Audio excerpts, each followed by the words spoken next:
paix.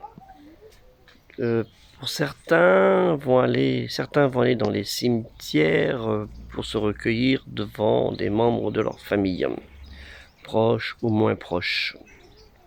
À ce qu'on appelle la fête de la Toussaint, enfin de tous les saints, enfin bref, c'est de tous les prénoms, de tous les gens. Si on regarde de près par là, toutes les religions le font, monothéistes ou pas. Mais moi je veux revenir à une chose très importante, n'est pas croyant qui veut. N'est pas croyant qui veut, parce que c'est pas parce que ton père ou ta mère ou ton grand-père et ta grand-mère est de telle et telle religion que tu vas l'être de cette même religion ou être religieux carrément. J'en suis l'exemple, puisque de confession judéo-chrétienne, les juifs et les chrétiens dans la famille, je suis musulman. Enfin, musulman, ça veut dire obéissant et soumis à l'obéissance et la crainte et amour de Dieu. Donc les chrétiens qui sont le même principe et les juifs qui ont le même principe et autres sont des musulmans. À mon avis, pour moi, Abraham est un musulman, Jacob est un musulman, Oud est un musulman, et ainsi de suite. Salomon, David, Jésus, Mohammed, dernier des prophètes, est un musulman. Parce qu'ils sont obéissants avec amour et crainte en Dieu, la soumission qu'on appelle.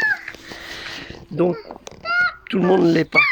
Et puis, c'est pas que tu as à 10 ans, ou à 8 ans, ou à 6 ans, que tu peux dire que tu es vraiment musulman et croyant, sans connaissance, sans base réelle. Au moins jusqu'à moins 13, 14 ans, quoi.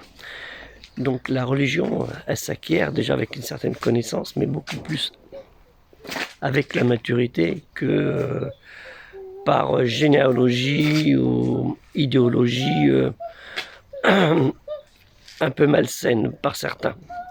C'est pas parce que tu portes un foulard que tu es musulmane. Il y a des juifs qui portent des musulmanes et des roumaines qui portent des musulmanes et des ukrainiennes qui portent des foulards. Donc ça veut rien dire.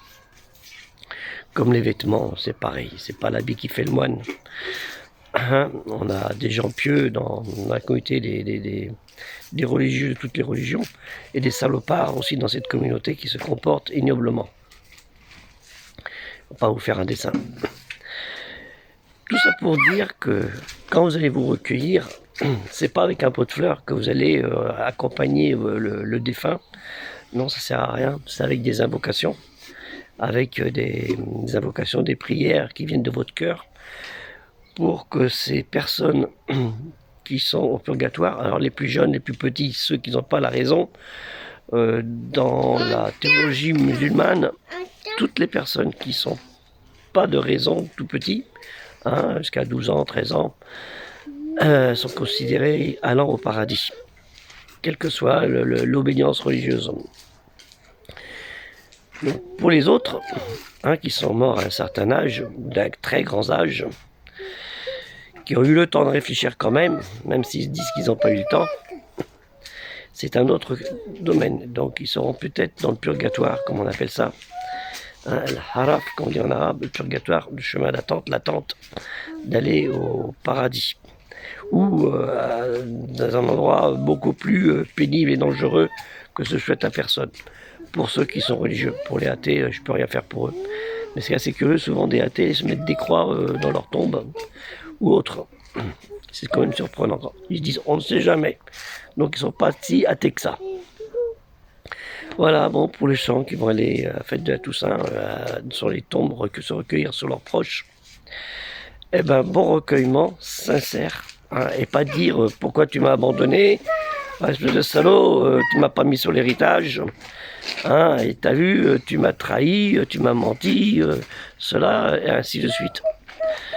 Donc soyez humbles ce jour-là, et puis les fleurs, ça sert à rien, ni les cierges.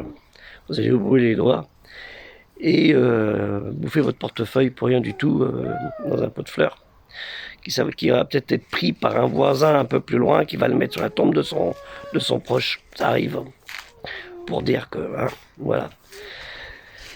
Je vais pas dire une bonne fête, et bon recueillement auprès de vos proches défunts, et que ça vous serve aussi de leçon de morale sur votre sort prochain. Ne vous en faites pas, vous comme moi on va y passer, et on aura des comptes à rendre. Que la paix soit sur vous.